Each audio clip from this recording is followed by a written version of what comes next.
Madam madam হারামজাদাটাকে ধরে নিয়ে আসছি। এই শুনলাম তুই নাকি এলাকায় ইফটিজিং করিস,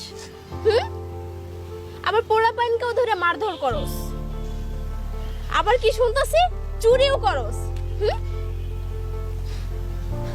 বা তুই জানোস না আমি এলাকায় আছি, আবার কি শুনতাছি? কি দেখোস মেয়েদের, কি দেখোস? বডি দেখোস? বডি তোরে তোকে মেরে না আমার এই হাত নষ্ট করার কোনো প্রয়োজন নেই। তোকে মারার জন্য এই দুইজনই যথেষ্ট। এই ওরে থেরাপিটা দিয়ে দে। জি ম্যাডাম, আপনারা দেখতেছি।